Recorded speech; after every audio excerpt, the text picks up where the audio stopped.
Magandang araw mga bata. Magsitayo lahat dahil tayo muna ay mananalangin. Ama, ng Anak, ng Diyos, ng Espiritu Santo. Amen. Magandang araw mga bata. Bago tayo magsimula sa ating talakayin, tayo muna ay mag-energizer. Okay, class. Salamat. Magsiupo. Class, meron akong nakasulat o sinulat dito sa pisara. Ito ay babasahin nyo bago nyo sagutan. Sino ang nakakuha ng tamang sagot? Sino naman ang hindi nakakuha ng tamang sagot? Class, ano ang ating nakaraang leksyon? Mahusay. Ano ang mga panghalip panao? Tama. Sino ang makapagbibigay ng halimbawa ng panghalip panao? Tama. Okay class, ngayon magkakaroon muna tayo ng 3-item check-up test. Alalahanin na basahin muna ang panuto bago sigutan ng mga katanungan. Mayroon akong pangungusap dito class. Basahin natin. Ano ang napansin niyo sa pangungusap? Ano naman ang kayarian ng pangungusap? Tama! Sinabi ninyo na ang sino ang sinalungwitan. Alam niyo ba kung ano ang tawag sa salitang ito? Base sa ginawa natin, ano kaya ang ating bagong leksyon? Mahusay! Class, basahin ang ating kasanayan. Mahusay. Ngayon, base sa ating kasanayan, mayroon ba kayong hindi naiintindihang salita? Okay. Ano iyon? Ang panghalip pananong ay mga salitang ginagamit para magtanong tungkol sa tao, bagay, lugar o bilang. Ginagamit ito bilang pamalit sa mga pangalan kapag nagtatanong tayo. Naiintindihan ba mga bata? Magaling! Base sa kasanayan, sino ang makapagbibigay ng ating suliranin? Okay, Justin, ano ang ating suliranin? Magaling! Class, basahin niyo sabay-sabay ang suliranin. Mahusay! Class, sa tingin ninyo, ano-ano ang mga halimbawa ng panghalip pananong? Maraming salamat sa inyong sagot. Maupo na kayo at sasagutin natin ito mamaya pagkatapos ng ating diskusyon kung naging tama ba ang inyong sagot. Ngayon class, pupunta naman tayo sa pangkatang gawain. Hahatiin ko kayo sa 3 pangkat. Pangkat 1, ikaw ang leader, taga-ulat at taga-sulat. Sa pangkat 2, ikaw ang leader, taga-ulat at taga-sulat. Sa pangkat 3, ikaw ang leader, taga-ulat at taga-sulat. Bago tayo magsimula, alam nyo ba ang mga pamantayan sa pangkatang gawain? Ano-ano kaya ang mga pamantayan sa pangkatang gawain? Ikaw? Tama. Ikaw? Mahusay. Ikaw? Magaling. Ito ang ating mga pamantayan sa pangkatang gawain. Pakibasa mga bata. Magaling. Naiintindihan nyo ba ang pamantayan? Leader, pakikuha ng activity card at basahin ang nilalaman nito.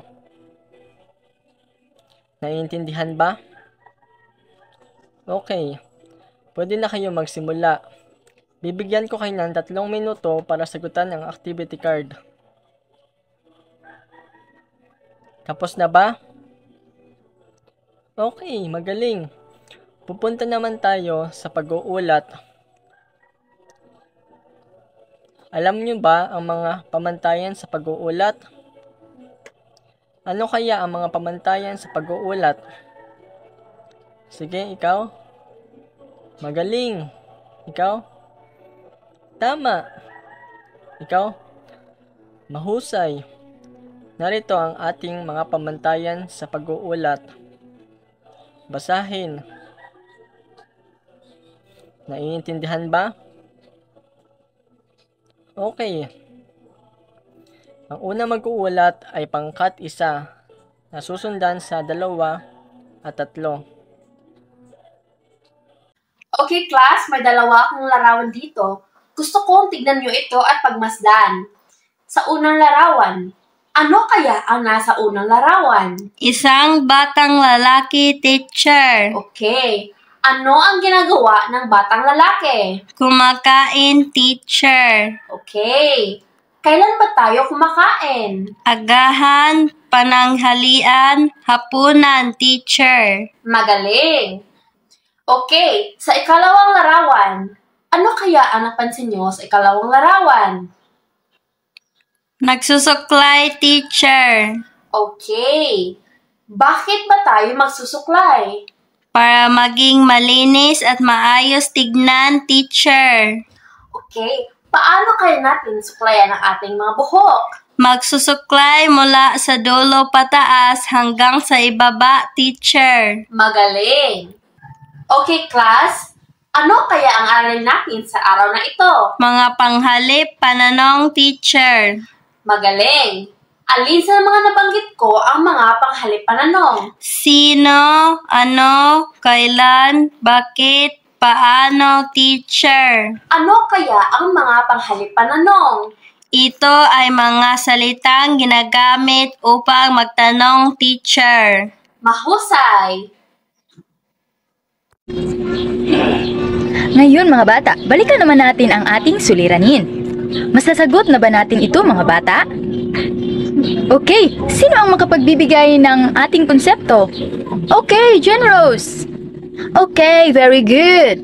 Ang ating konsepto ngayon ay ang panghalip pananong ay ang panghalip na ginagamit sa pagtatanong o pag-uusisa. Halimbawa, sino ang kasama mo kahapon? Okay, sino ang makapagsagot kung saan ang panghalip na pananong doon? Okay, Januel. Okay, very good. Ang ating panghalip na pananong doon ay sino?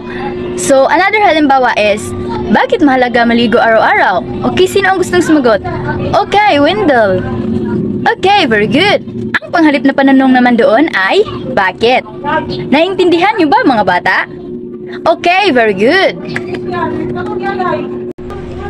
Ngayon mga bata, kumuha kayo ng malinis na papel at pakisagutan ang mga ito. Sino ang gustong bumasa ng ating panuto? Okay, Jessa. Okay, very good. Ang ating panuto ngayon ay tukuyin at isulat ang mga panghalip pananong sa pangungusap. Naintindihan niyo ba ang ating panuto, mga bata? Okay, very good. Ngayon, bibigyan ko lamang kayo ng 3 minuto para sagutan ang mga ito. Okay, mga bata, natapos niyo ba ang sagutan? Okay, very good. Ngayon, sino ang mapagkuha ng 5 puntos? Magtaas ng kamay. Okay, very good. Sino naman ang nakapagkuha ng 4 na puntos? Itaas ang kamay. Okay, very good. Mga bata, halimbawa ay may nakasalubong kayo na matanda at may gusto kayong itanong. Ano dapat ay iyong asal sa tuwing ikay magtatanong? Tama, tayo ay maging magalang. Paano naman natin maipapakita ang pagiging magalang sa tuwing tayo ay nagtatanong? Tama rin, dapat ay gumagamit tayo ng mga magagalang na pananalita kagaya ng po at opo, lalo na sa mga nakakatanda sa atin. Dahil ito ay nagpapakita ng paggalang at respeto. Ngayon mga bata, ay nais kong kumuha kayo ng isang kapat na papel at sagutan ito sa loob ng 3 minuto. Ilagay ang inyong pangalan sa itaas na bahagi ng inyong papel. Bago ninyo sagutan ang pagsusulit, ay nais kong basahin muna natin ang panoto. Tukuyin at isulat kung ano ang panghalip pananong sa pangungusap. Kayo naman. Magaling. Naintindihan niyo ba ang panoto? Kung naintindihan niyo ay maaari niyo nang sagutan ang pagsusulit. Tapos niyo bang nasagutan ang ating pagsusulit? Ngayon ay maaari nating wastuhan ang inyong mga sagot. Sa unang bilang, ilan ba ang notebook mo? Tama. Ilan ang panghalip na pananong sa pangungusap? Sa ikadalawang bilang, saan ba tayo maliligo?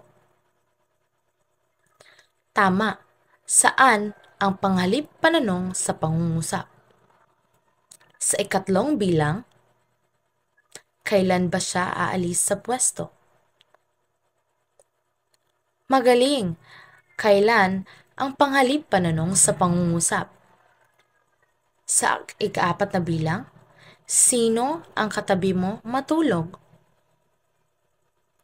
Tama rin.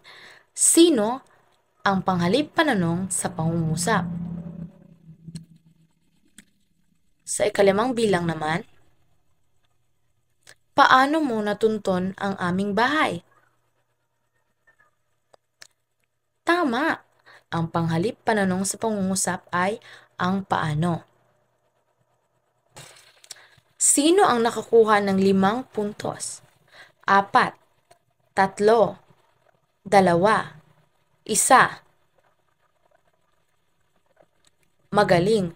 Ngayon, bigyan natin ang ating mga sarili ng magaling na palakpak. 1, 2, 3. 1, 2, 3. Magaling! Mga bata, kunin niyo ang kwaderno ninyo para sa inyong takdang aralin at isulat ito.